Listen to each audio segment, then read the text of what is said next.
Okay, so for those who are just picking up with this video, I am in the middle of playing for the first time after having a week off from COVID, and I have discovered that my articulation is giving me a lot more problems than my slurs, and that is pretty normal. Honestly, I think that if you can play through a bunch of flow study type things like I did in the first video where I was dealing with my sort of general warm-up, that's great, but I think it's when you start adding your articulation that you're going to really find out whether or not your coordination and endurance and sound production is actually where it was before a big break, or whether or not it just sounds good because you're not interrupting your airflow at all. So I'm in the middle of double tonguing through some scales, and I particularly hate the way that my fifth and sixth partials sound sort of towards the top of the staff.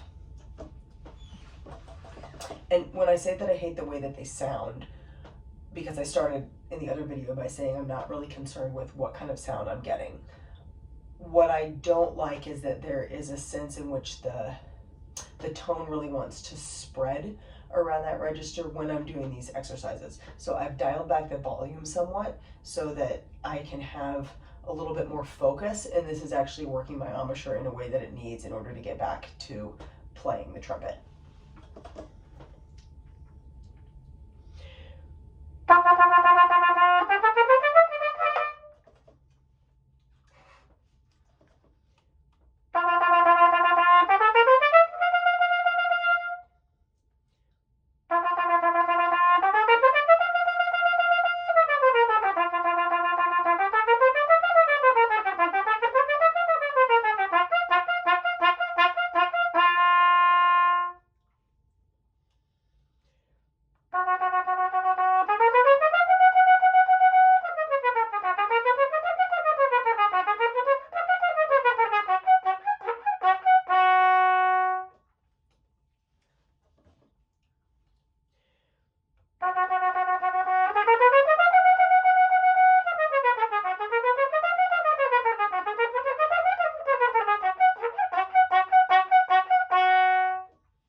So right there, I'm really cutting off the air with the back of my tongue when I'm trying to do that K syllable. It might be that this part of the range is just, this is where it's going to be today, and that's fine. There's a lot of times I find coming back to playing, if there's been kind of a break, that the first day back stuff just isn't going to work, and sometimes the best thing you can do is leave it alone for a night instead of fussing about it. But I'm going to mess with it for just a little bit to see if it does or doesn't get better.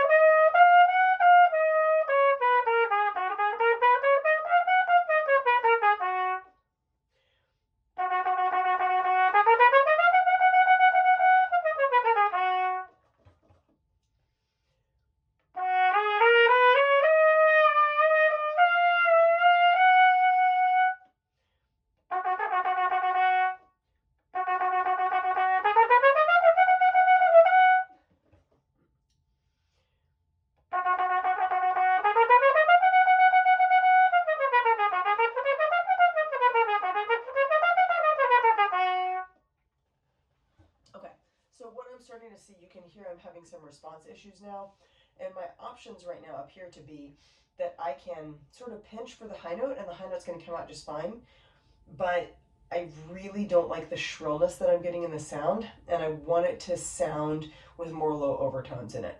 And A flat in particular is a note that I don't like it to sound shrill because I feel like the trumpet naturally makes it sound that way. And so I really don't want that timbre for that note. So what I'm trying to do is kind of stay on the low side of the pitch a little bit, and when I'm doing that, I'm starting to get response problems.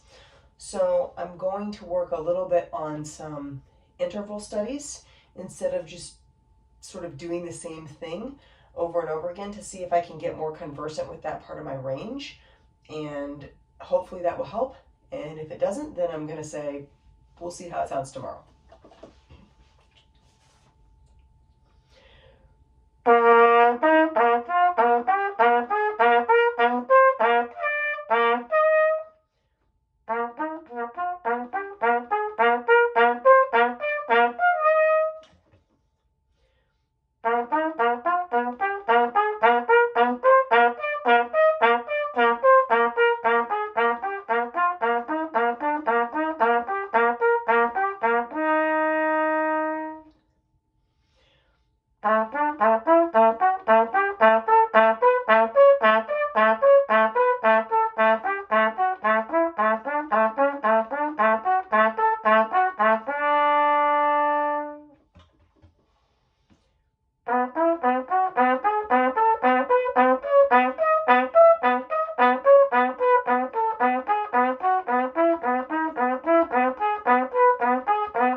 So that's good news from the perspective of my double tonguing.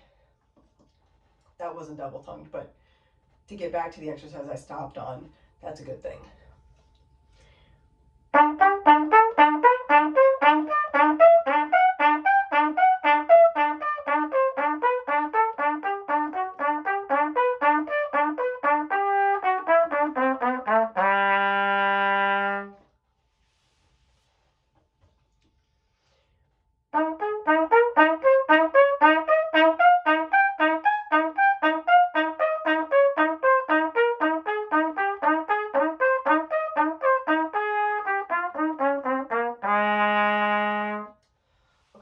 I don't feel the need to carry those up into B and C because I can feel that with the B flat, I'm starting to get into that same sort of very high set that I was when I was slurring at the beginning.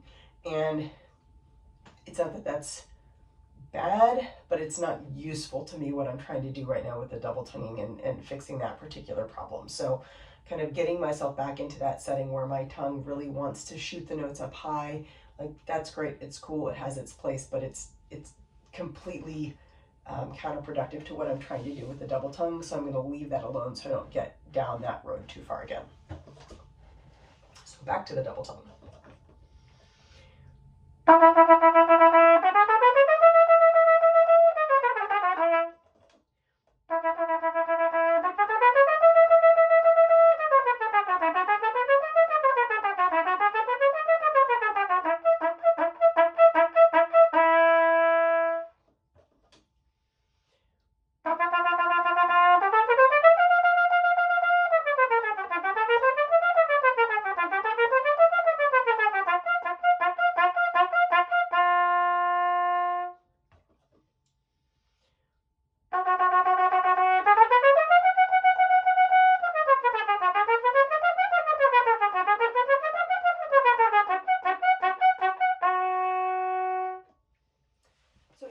I just don't like the pitch on that.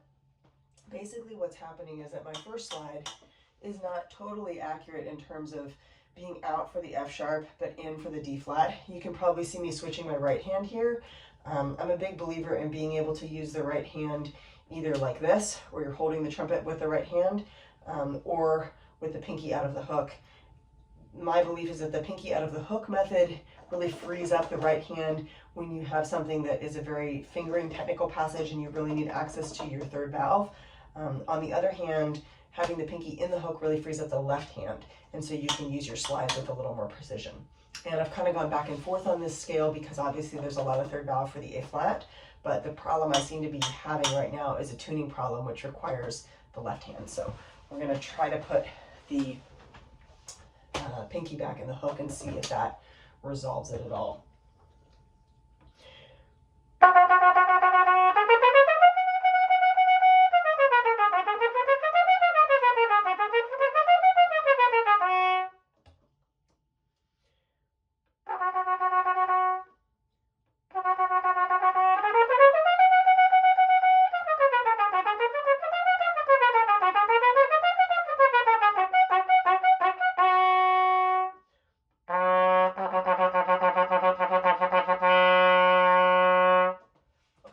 So that was a good one for the A flat, and that's about as good as that's likely to get tonight. I'm going to double tongue a little bit below my low C because I do find that my low register and my ability to really power through notes down there is one of the areas that's really affected when I have time off my horn, and so I just want to check on it and see where it's at. It's probably not getting good tonight, but I want to know what the baseline is.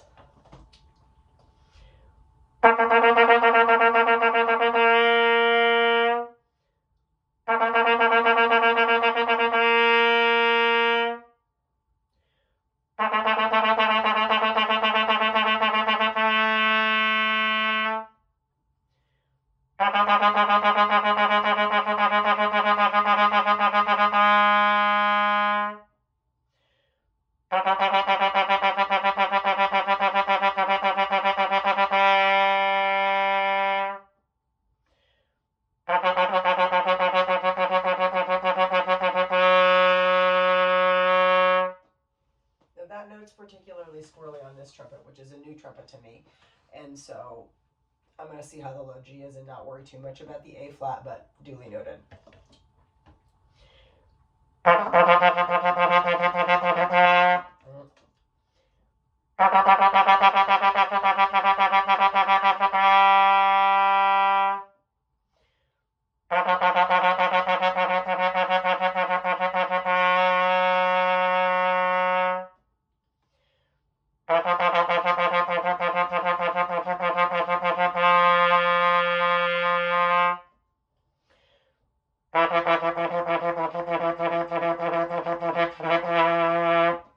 You really start to hear, that's how I know that I've been away from my trumpet, is those notes down there.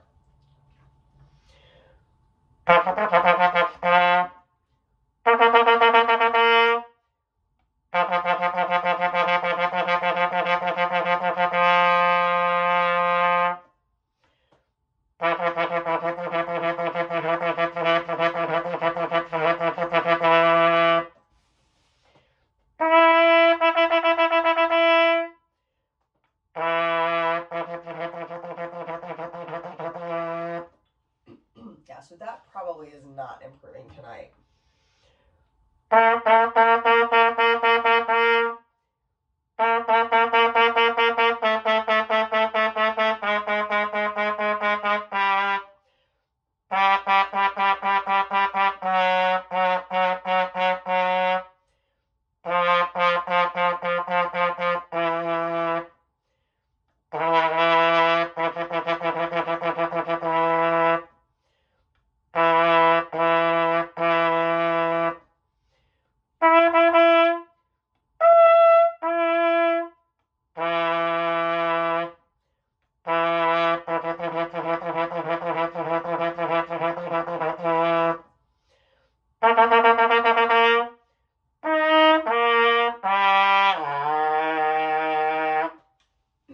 Okay, so it's pretty clear to me that the F sharp is just not going to happen tonight in the way that I would like it to, which is fine.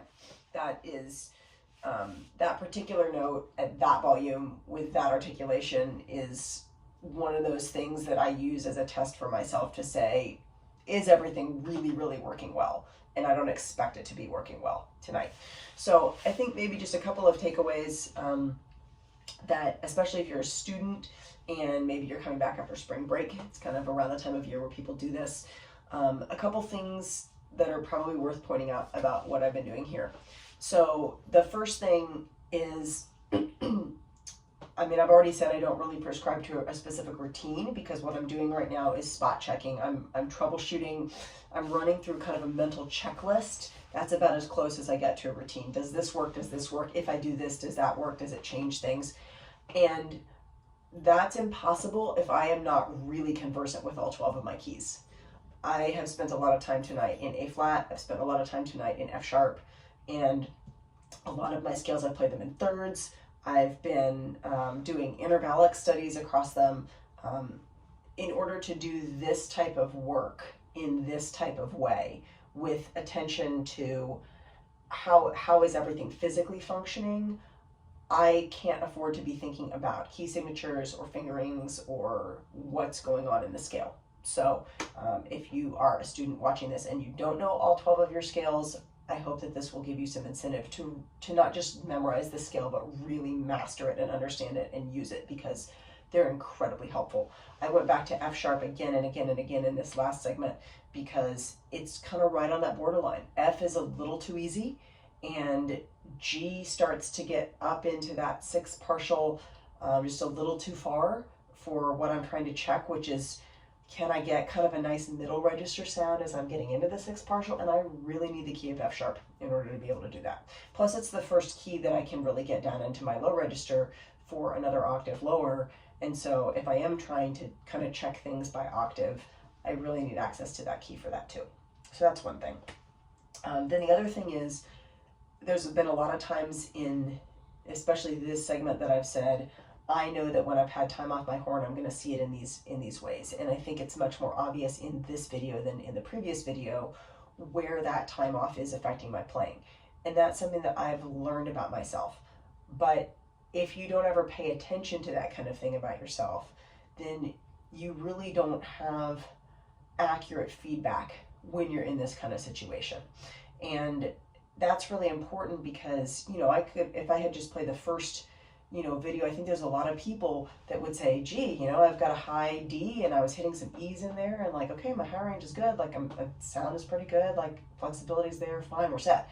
But I play a lot of second trumpet, and I really need power low notes. I really need to be able to hit low notes kind of out of nowhere at fortissimo, and I know that that's a thing that gets affected when I haven't had the consistency that I would like with my fundamentals or my practice time or whatever. And I think it's really easy for people to say, oh, I'm just on third, or I'm just on second. And actually, it's a lot easier for me to jump in and play first in a lot of contexts if I've been, you know, maybe a little bit slack with practicing, than it is to jump in and play a section part.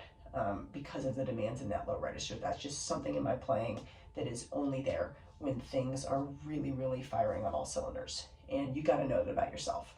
You got to know what those tests are. You got to know what that is for you. If things are going well, then this is present. And so you check those things. And if it's not present, you know, hopefully you know how to say, okay, well, you know, maybe I need to do these exercises to get there.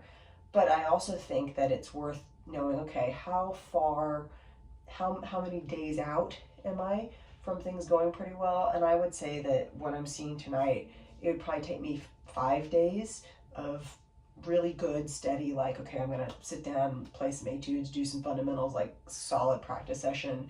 By the end of the week, fine, you know, we can go back to business as usual. But you want to know that about yourself, because if you do have spring break and it is around the time of, say, your Easter gig, some years that falls that way. And you really need to know how far in advance of something like that you have to be, you know, capable of delivering on your instrument. So those are just a couple things to think about and take away. But anyway, I hope this is helpful to somebody, and certainly helpful to me. So thanks for indulging what has turned out to be about 50 minutes of kind of spotty trumpet playing, and hope you guys are having a good spring.